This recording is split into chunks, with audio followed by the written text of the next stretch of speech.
Ho, ho, ho, and a Merry Christmas to all out there.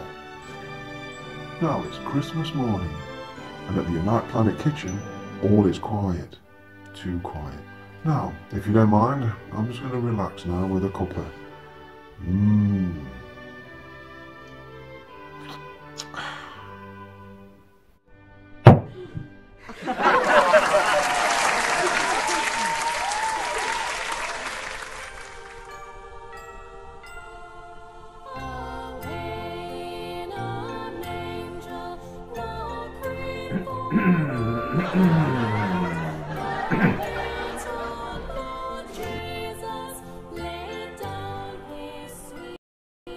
Bored. Christmas morning, I'm bored. Got what to do. What's this? 4 pints of milk.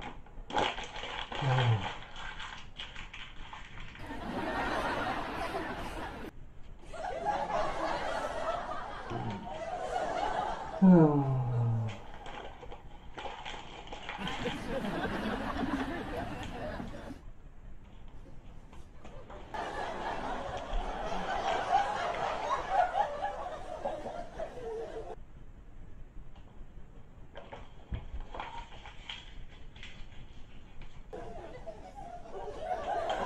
What?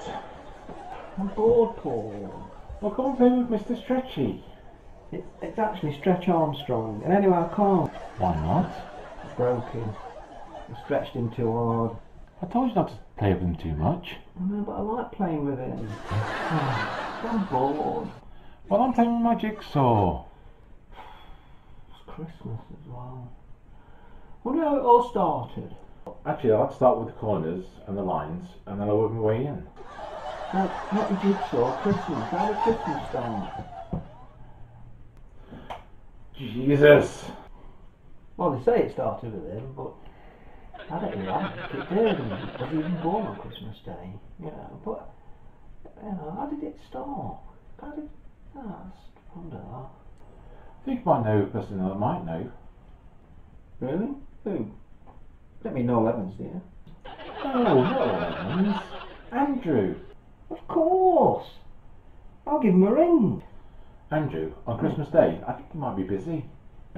Look, it's us. I mean, I bet he'd love to come round to the Unite Planet kitchen. Maybe, I think you might be right.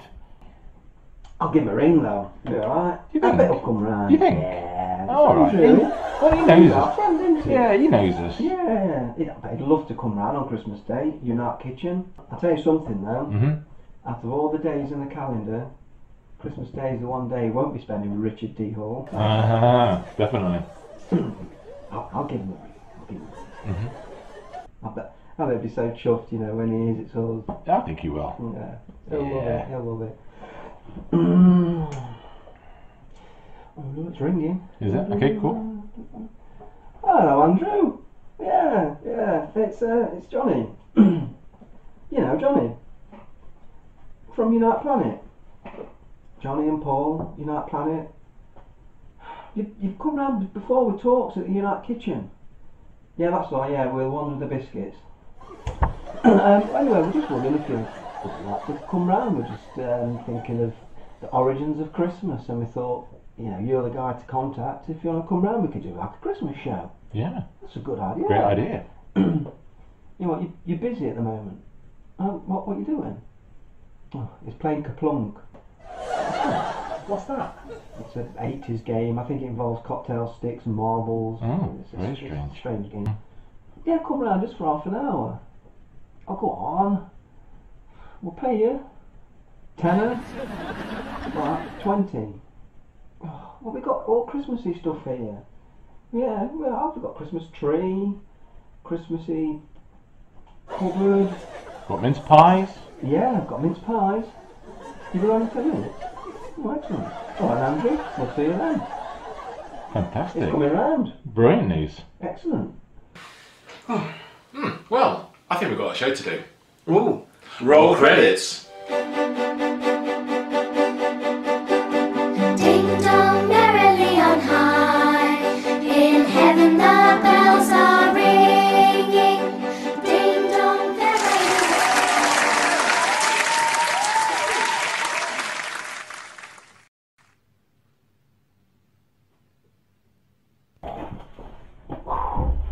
Just call your passport. Oh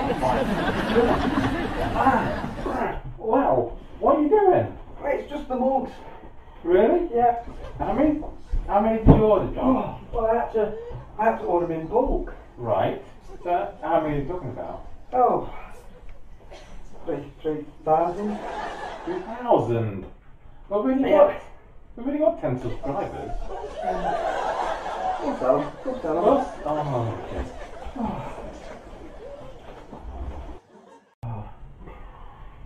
How long is it till Andrew comes?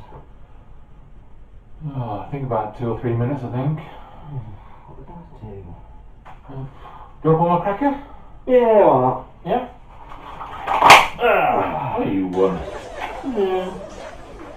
Oh. 3 cards. Oh. Boring. Come on, Andrew. It comes early.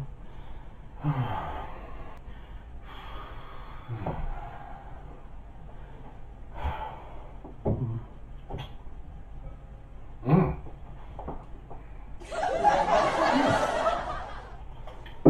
Cheers.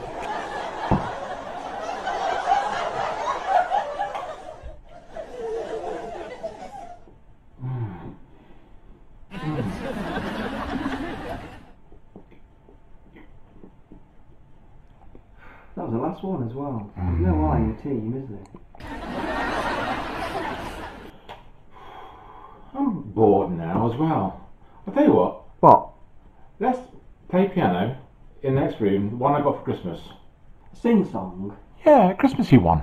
On your new piano? Yeah, I'm good at it. Honestly, self-taught. I'm going to have to be bored a long time till I can agree to that, I'll tell you.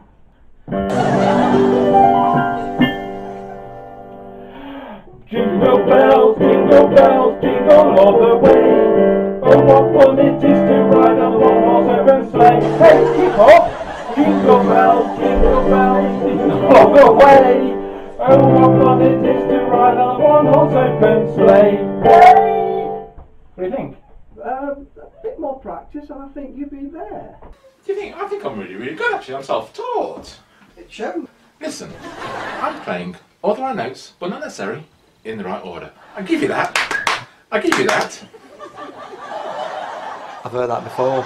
Jingle bells, jingle all.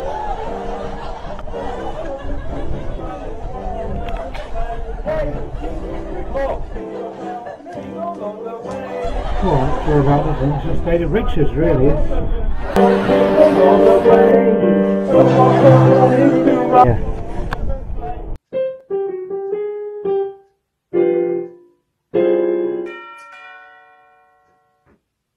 Actually, I think there's someone at the door.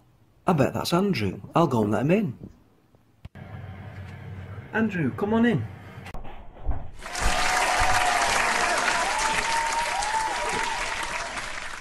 No mince pies. They told me we were going to mince pies. That's why I came, just for the mince pies. Oh. Don't worry, Andrew. I've had a magic set for Christmas. I've learned a bit of magic. Abracadabra.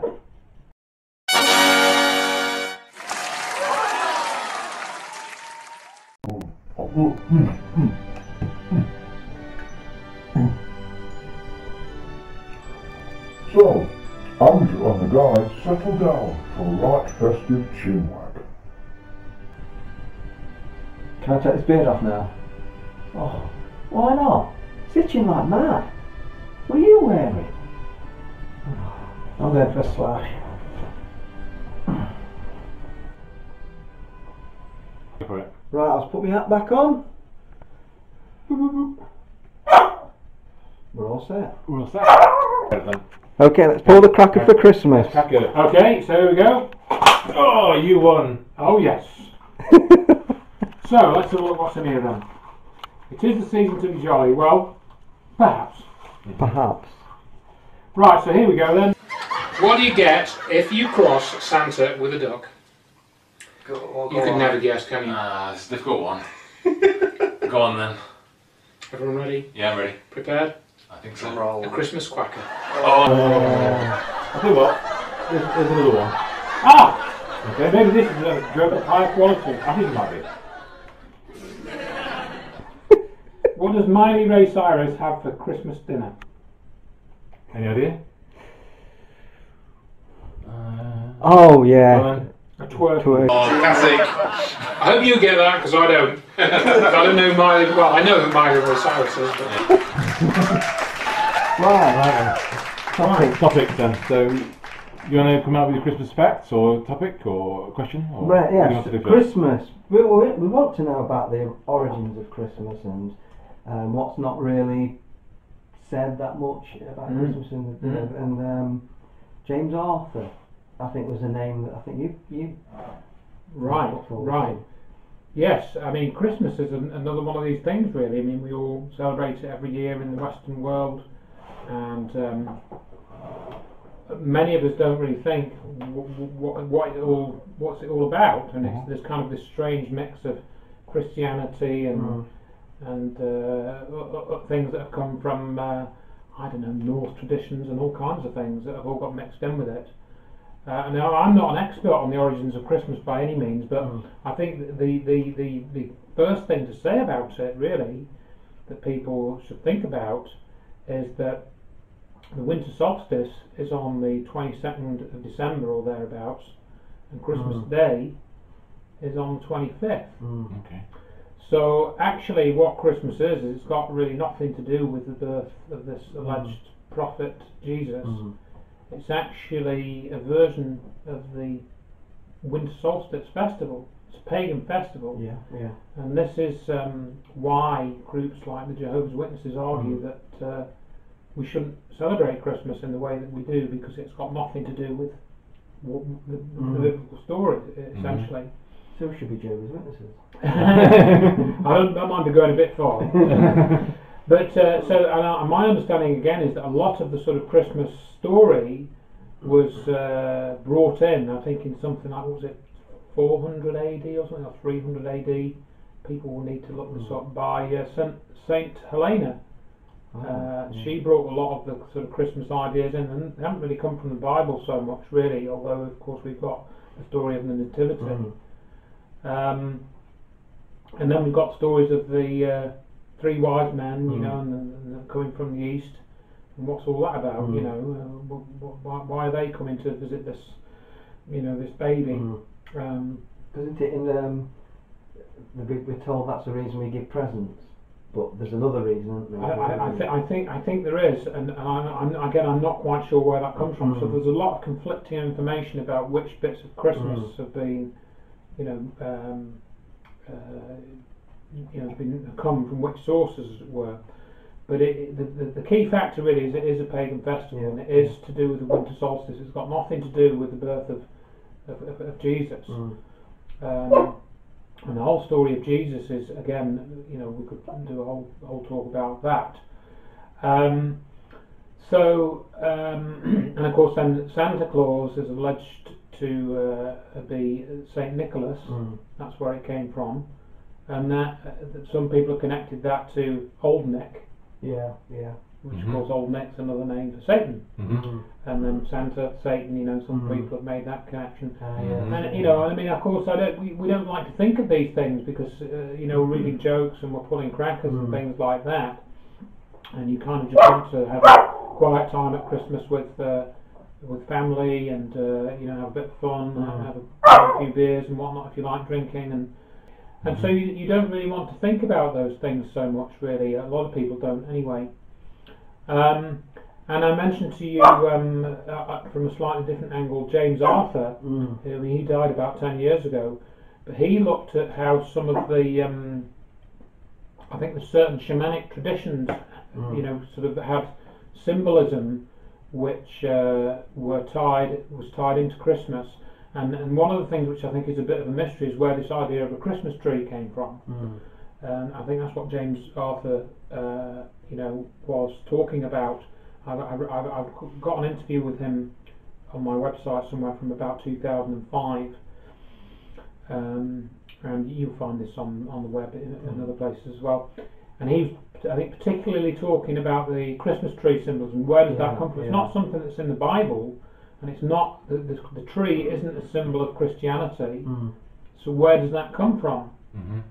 And I think he was arguing that it was like partly to do with European shamanic traditions. I think I forget the exact thread of discussion that he followed with this, but I think there's something to it, because what he said was, when you have a Christmas tree, because you get these pine needles dropping down onto the forest floor, it becomes an area where there's a lot of dead and decaying biomass from the tree, and what you get there, you get mushrooms growing.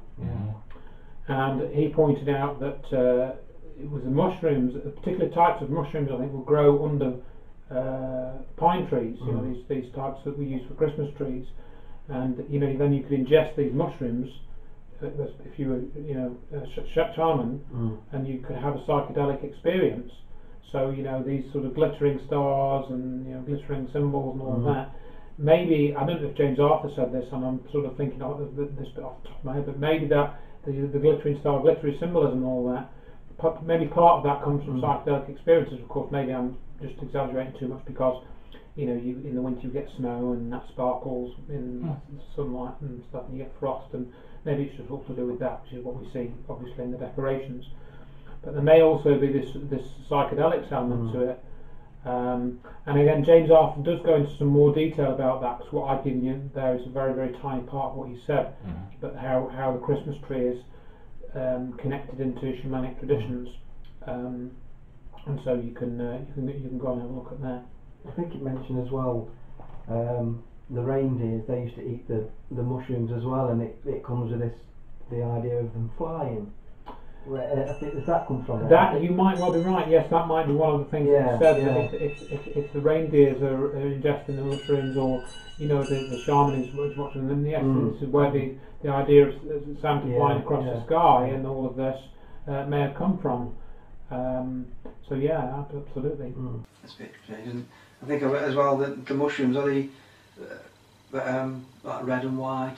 I think so. They might represent the presence under the tree. That's it. I couldn't remember that the coloration of the mushrooms is sort of it's tied in with some of the colours that will commonly associate with Christmas, like the red, as you say. Of course, and the green of the pine and the red. Yes. And those are typically your sort of Christmassy colours that we will tend to see in our decorations, primarily, obviously not exclusively. So you have got this connection with the forest. We've got the wreath here, which is a symbol of what you find in the forest, and the berries and so forth. It's all come from the forest, isn't it? Which of course is, before we had all the Romans, in Roman invasion and the Roman Empire, Europe was more of a had to have a stronger shamanic culture, and this is the sort of symbolism that would be associated with that sort of culture. The trees and the berries and that sort of thing. Excellent, yeah.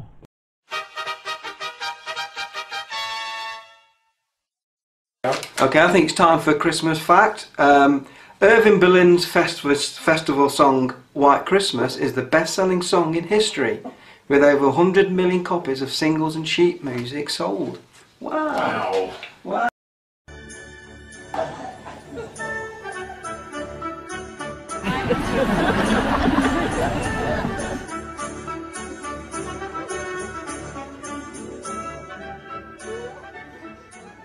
Okay, 1, 2, 3, go!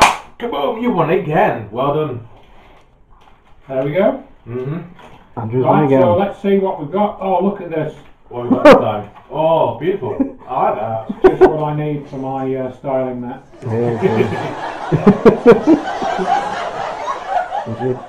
Let's see. Do you want to do another joke here? Yeah, why not? Go on then. Let's have another joke. Okay, let's see if we've got any more top quality humour in here. Hang on. Okay. Return it to the spectacles.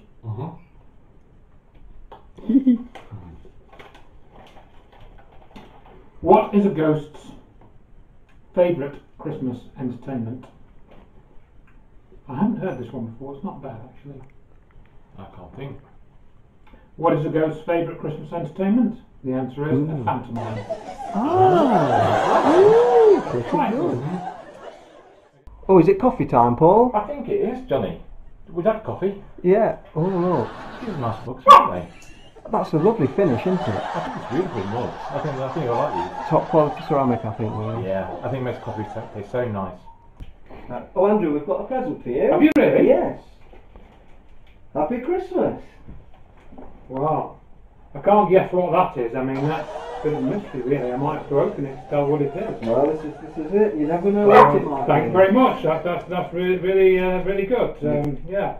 Now, where do I put it? Let's see. Got to do this in one take. Another one next up. Look at that quality mug. Look at that, you see. Oh, get a bit off the handle. That's fine, that's well. I really appreciate that. It's not what I thought it was. Okay. 1, 2, 3, go! So my Christmas cracker joke is, how will Christmas dinner be different after Brexit? Oh. I have no idea. How will Christmas dinner be different after Brexit? No Brussels.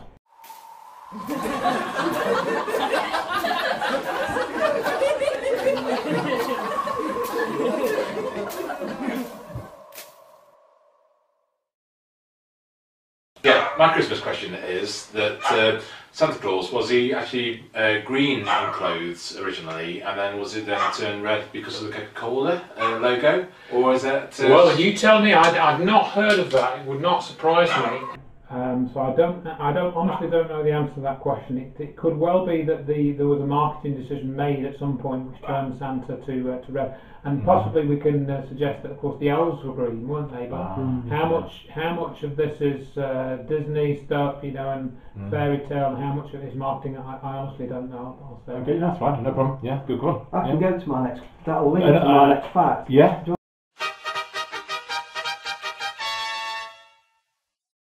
Christmas fact number 2. Linking on to that, Japan's traditional Christmas lunch is actually KFC, thanks to a successful marketing campaign 40 years ago. Wow. I think I might move to Japan. I think it's great. Well, I can follow on from that as well with not so much a conspiracy type fact, but I remember reading and hearing something quite amusing about Japan, because as many people will know, Japan isn't really a Christian culture. They have their own religions, like I think Shinto, is it, or Shinto? I've got that mixed up. I don't know a lot about that.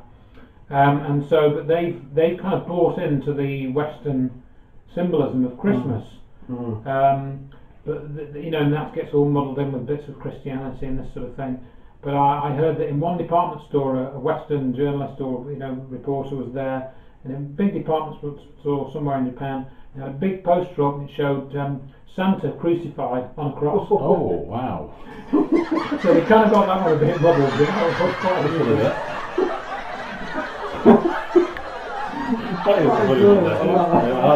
But you know, you can imagine that happening in Japan. You can imagine that tourists from like Britain or America. I think the crucified Santa was, of course, smiling as well. So.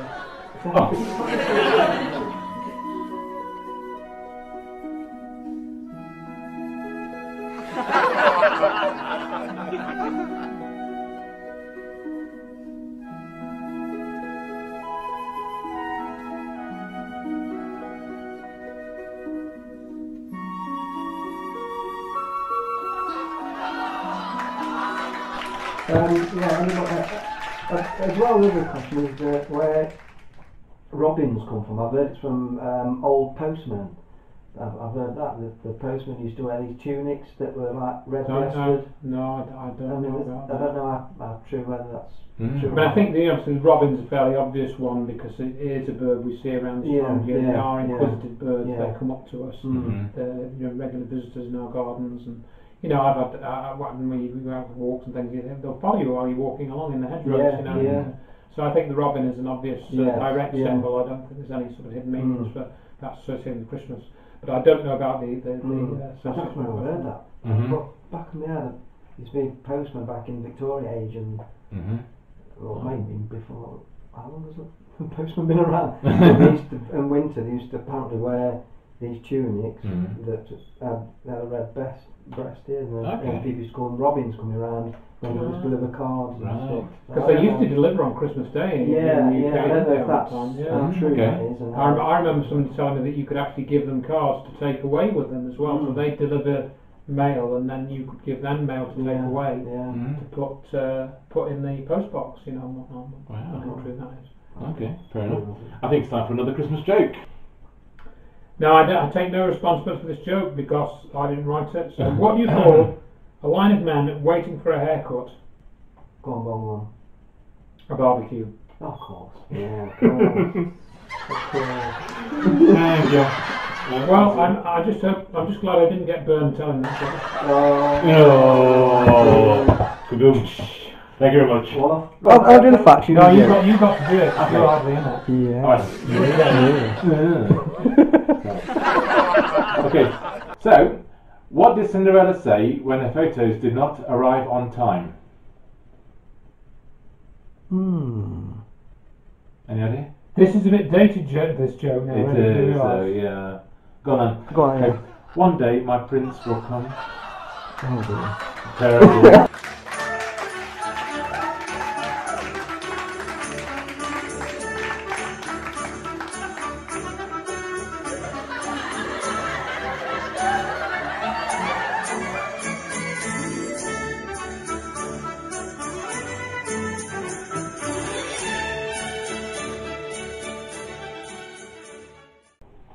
Okay, you want to read a topical joke from me? No. Can't use this phrase is banned. Three conspiracy theorists walk into a bar. Mm-hmm. No, you can't just tell me that's a coincidence.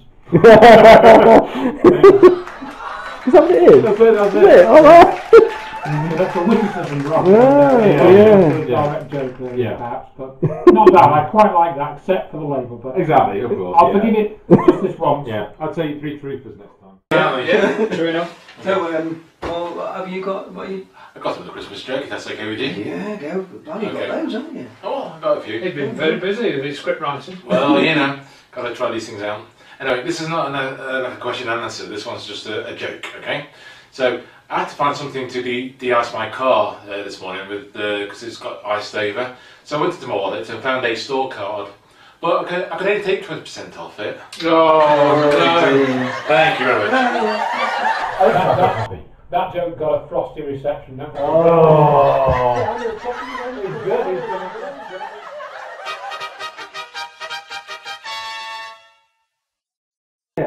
back to number 3. Paul McCartney's Christmas hit, Wonderful Christmas Time, earns him nearly £500,000 a year. Although many critics regard it as one of his worst songs. If it is Paul, I don't know. Yeah.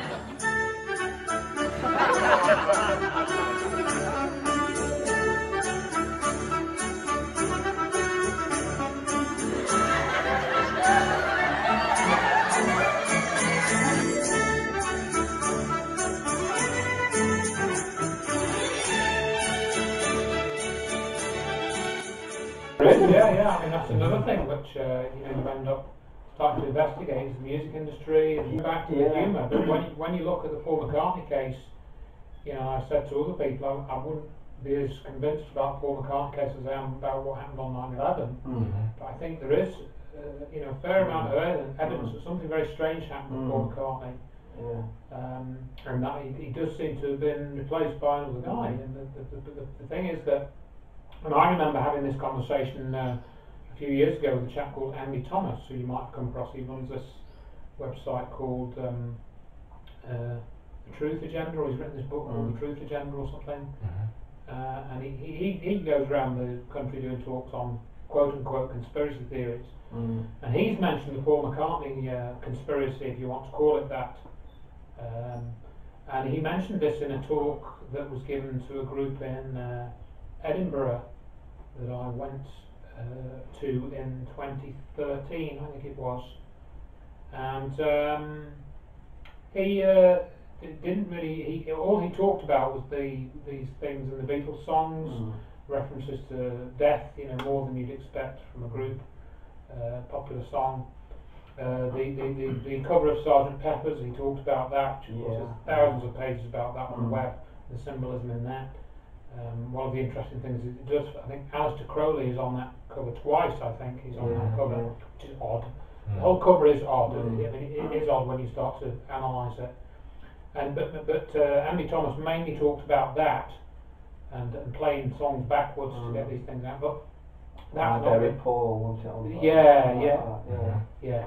That's not really the core evidence. The core evidence is the photographs. If you look at the pre and post 66 photographs, and the particular thing which struck me was when I saw this blog or posting by a blogger called Digilander. I don't know what his real name is. About 6 pages long, and he's got the pre and post 66 pictures of McCartney, and you can see that if you equalise the distance between the eyes, if you take two face to camera pictures, and then you equalise the distance between the eyes by shrinking them in Photoshop or whatever, some other package, and then you overlay one with the other, all the facial features should line up, obviously, because once you get past the age of about, I don't know, 18, or maybe it might even be 25, when everything stops finally growing and everything. But I think it's around about 18. The shape of your face does not change. You might get, flesh growing here, fat here, and this sort of thing, and here, and around your ears, and then these little bits here. But the position of your eyes doesn't change. The position of the, the point of your nose doesn't change, unless of course it gets broken. The way that your teeth are oriented doesn't really change that much. The shape of your mouth, jaw, chin doesn't change. Did with McCartney.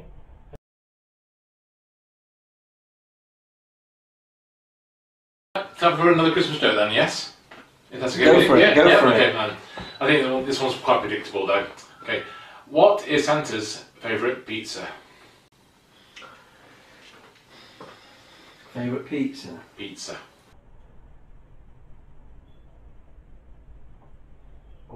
Okay. Okay then. It has to be deep pan, crisp and even. Oh, of course, I've heard that before. Oh, yeah. I was trying to think of like pepperoni. Yeah, I was going to go through all the pizza. Thinking Too linearly. Alright then, so another Christmassy question then. Do you want to ask that one or shall I ask that one? Yeah, go ahead. Okay. Probably a bit strange indeed, I think. Do you go along with the theory that okay, well, it's going to be a bit weird to say though. So, Mary was taken by a UFO and impregnated, and then it was like, because she came from like a birth that was obviously no, she was still a virgin. So, the Immaculate Conception. Yeah, do you think it was? I don't know. Is my honest answer to that. This idea of having an Immaculate Conception does lead one to this idea of being artificially inseminated, doesn't it? Yeah. So maybe that does come from some type of abduction story, from centuries ago. I don't know. A lot of people would find that sort of difficult to challenge because of their religious beliefs, but it is a very peculiar story, and it's like there's a number of, when you start to look at Christianity, there are a number of very peculiar aspects to it. The virgin birth is one of them. And this whole idea then sort of looking at elements of the Christmas story, the Star of Bethlehem, which of course people have tried to explain what that is, and that there's all scientific papers have been written on this, and they're saying that it was a conjunction of Venus and Mars and Jupiter in the sky, but then again that doesn't really stack up, because if you look at those planetary conjunctions, the planets don't overlay one another, and form one big blob. They're just very close to each other, but they're still seen as separate little, points of light. And there was one quite recently, there was one last month, I think, of Jupiter and Venus that was seen quite close together in the sky. But it doesn't really, sort of match up with the description of the Star of Bethlehem, being over where this. This crib was and so forth, and then people think, oh, that was Halley's Comet, or possibly Halley's Comet, which is what because that, if you wind that back 76 years, so many times, you get back to the proposed year of the birth of Christ, which I think was 6 AD or something. But then there's whole questions about where this story of Christ actually comes from, digressing from the original Mary story, and a lot of the story of Christ, if you read D.M. Murdoch's book, Christianity the greatest story ever sold, she points out that most of the symbolism to do with the story of Christ comes from astrology. Okay. Like, for example, that he was born on Christmas Day, which we've already said is to do with the winter solstice. But this seems to be also mixed up with the symbolism of Easter as well, because what happens at the winter solstice is that the sun is at the lowest point in the sky in the northern hemisphere, and then it's there pretty much at the lowest point for 3 days, and then it starts to come back up again. So the argument that some people make is that this idea of Christ rising from the dead after 3 days, that's essentially the length of the lowest point of the sun in the sky. And of course Christ is said to be the Son of God, Christ is the Son, and you get this linkage with sun worship and sun symbolism. And then Christ was said to be a fisher of men. What's that to do with? Well, it appears to be because that in the alleged time of Christ, we were in the Piscean age, where the sun rises in the constellation of Pisces because of the Earth's precession. So that story of Jesus being a fisherman also appears to come from astrology. Right. How many apostles did he have? 12. How many signs of the zodiac are there? 12. So that is another representation of the zodiac, and this is all in Diane Murdoch's book. And however much you argue with her about some of the other points she makes, you cannot argue that Christmas is very close to the winter solstice. You can't argue with that, And so people need to look into the symbolism, of course, if they're interested. If you want to just go along with the Christmas spirit and have fun and this sort of thing, that's what you're going to do, isn't it? But people like me, who've looked at all these other things that we're not really told about, there is a whole story behind the Christmas story which leads you to believe that again it's another type of, a lot of it's a form of deception, really. And going back to the question about Mary, we have the whole story sort of partially connected to that story of Mary Magdalene and what happened with her. And there's this story that she wasn't this woman who came and washed Jesus' feet, and so forth with her hair. I think that's the story that's in the Bible. She was actually his wife, according to some accounts, and that she had a child of his, and this child ended up being taken to Europe. And there's this whole bloodline which was then following on from Christ's son or daughter through Mary Magdalene. And I think this is Rennes-le-Château, where she meant to have ended up as well in the sort of 1st century AD. And there's a whole story behind that, and that's been written by Michael Bagent and I forget the name of the other guy. Holy Blood, Holy Grail is their book. They've looked into that story. But then other people have said that this Grail, the Holy Grail story, is like this was actually a cup. It was actually a wooden cup that was something was put into it, and I'm not that familiar with all of this. The whole story behind Christ is again being manipulated, and we get different versions of it. I mean, I wasn't until about 15 years ago that I learned that the Gospels, for example, they weren't written down, and theologians know this. The Gospels weren't written down until I think it was either 200 or 400 years after the alleged time of Christ. They weren't even written down until then. And one of the Gospels appears to have been copied from the others, and there's certain parts of the Gospels which have stories in. There are certain Gospels which have stories in which are not in the other two, and so they don't match up. And most people think there are only 4 Gospels. There aren't 4 Gospels. There are 40 Gospels. In other words, there are 40 scriptures, which have come from essentially the same time period that have written scriptures. There's the Gospel of Judas, the Gospel of Mary, are 2 that I have heard about. The Gospel of Judas was known about, I think, since the 1960s, but it wasn't actually revealed in the media until 2006. And there was a program about that called, I think, The Lost Gospels on BBC. So again, apparently what happened with some of those Gospels is that a group of people met. I think it was this thing called the Council of Nicaea, which was allegedly met in whenever it was 1300s, was it? Maybe it was even before that. I can't remember the exact date. You'll be able to find the Council of Nicaea, which I think is spelled Nicea. This was a group of men which met, and they decided what was going to make up the canon of the Bible.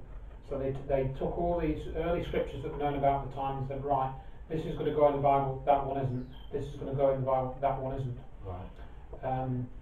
And for example, one of the ones that they missed out was the Book of Enoch. Yes, I've heard that. That was a scripture that was known about, but for some reason it was left out of the Bible. And some have argued that the reason is that the descriptions in that seem to be fairly clear that Enoch was talking to aliens. You know, if you read the way that it reads, that sounds like what's going on. And stuff like that, I don't know if that's in there. Nephilim, I think, are mentioned in the regular Bible. Yeah, it's mentioned in the Book of Enoch as well. I think it is more right. detailed. It might well be. Yeah. I mean, it's a long time since I looked at that.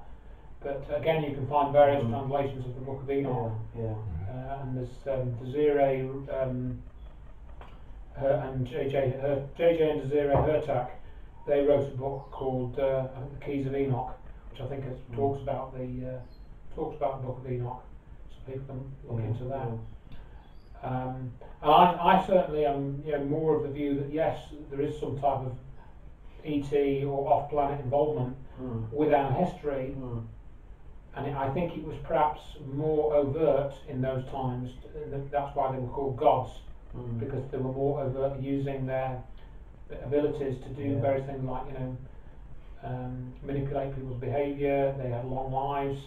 There's a story that Methuselah lived for 900 years, and that some people think that's because either he was an alien or he was given alien DNA, whatever it is, by some mechanism to make him live that long. But then at some point, our lives then were 70, that was the allotted lifespan. And people like Lloyd Pye have argued that again is down to genetic manipulation. And there seems to be some evidence of that if you look at what's in the genetic, our genetic makeup. I think there's parts of that are hard to argue with. I think there's a lot of evidence around the ancient world that depict aliens and quite so. And it's not just one set; it's a lot. There's quite a bit when you start to stack it all up. I think you can easily consider a scenario that there were multiple alien groups involved from different. I mean, take just two, going off the Bible themes a little bit. But the Dogon tribe in I think it's somewhere in Western Africa. That's a very well researched story that was known about, I think, in the 40s and 50s. There's this tribe called the Dogon in Africa, and they worship an invisible star, a star that you can't see with the naked eye, called Sirius B. And that was only discovered in modern astronomy through, I think, observations of occultations in 1977. They knew about this star. They knew that it was a binary star. They knew its orbital period. They knew where it was in the sky. So they knew this right back then, and they've known it. Yeah. They knew it in at least the 1940s, and it was in their traditions. And there was a French anthropologist that visited this tribe. I mean, heard about them, went to visit them, and she wrote a long sort of diary and a long writing of this. She might have even written a book about it, but I know she wrote a set of notes. What she got, the information she got from, she wrote that all down. And then there's a chap called Robert Temple who wrote a book. I think it was called The Sirius Mystery. I think that was the name of the book. He wrote that, I think, in the 80s or 90s, and he documented that this tribe did indeed know about this invisible star. And they say that a race of fish people came from there to the Earth called the Nomo, N-O-M-O. That does ring a bell. Fish people. Fish people. Yeah. Is that where the bishop's hats come yes, from? That's something to say there's a connection to that this is why we've got this sort of fish symbol. But then again, others might argue that this is the Piscean, the age of Pisces thing again. So perhaps there's a little bit of argument there. But there's no doubt, as far as I know, that the Dogon tribe did know about the Sirius B, which is an invisible star, and they knew that it was a very dense star because it was invisible. It was a type of I think it's it's not a neutron star. It's a brown dwarf, I think, if I remember the literature correctly. But so how did they know? You know, that's the question. It's very tough to explain that any other way, and that what their culture tells them is true. It's not a myth. It really happened. You know, a race of beings really did land, you know, near there and give them information and tell them to do certain things. Of the Sumerians, well, there's lots of accounts. Correct. The Sumerians, you know, where did their writing system come from? They had a legal system, and you know, they were very good at doing things like irrigation. What, you know, where did those skills come from? There's a full list. They were the first to do stuff, weren't they? There's a whole list of, you know, Absolutely. you know, they've been guided somewhere, haven't they? I think so. You know, so this, you know, this is connected into the story of you could argue, it's connected into the story of Christmas through the historical sort of perspective. That what we've been told about Jesus and the Bible, it's at best incomplete, and you can find out easily that it's incomplete, and at worst, it's a lot of it is just made-up stories to manipulate people. Because I've also seen a recent documentary about Jesus as well, and they've even got like paintings of really, I don't know, about like 1300s time, I think they're painted, and it was where Jesus is on the cross, I believe, and then you got like in the background something like shooting a cross, but they're like actual people in this machine. That's right. Almost, and there's like one and then another, but you can actually see people actually almost like steering something.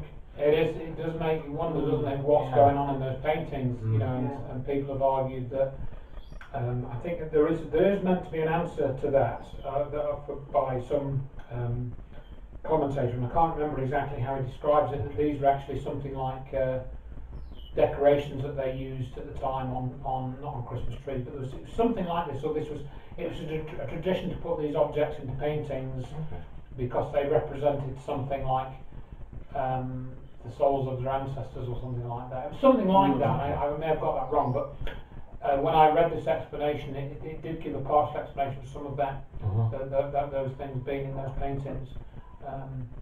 But yeah, there are a number of petroglyphs as well, as you said earlier, that go way back in history, which appears to show people in space helmets and this sort of thing. You know, of course, we can't ask the artists now because they're long gone. So you know, we can only look at the visual representation and compare it with other things that we know about. Yeah, definitely. wow. Yeah. Have you got another Christmassy fact by any chance? I've got one more. You've got one more. You want to share it with us? Yeah.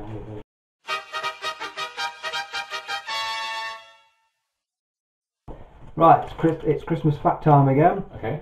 For more than 40 years, Nova Scotia in Canada has sent Boston a giant Christmas tree as a thank you for their support after the 1917 Halifax explosion.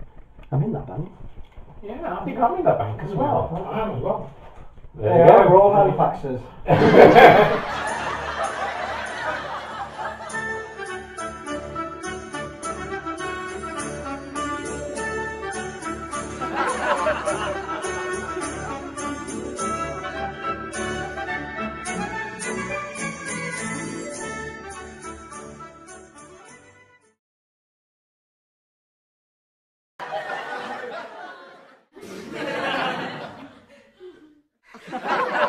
The flat earthers have members all around the globe.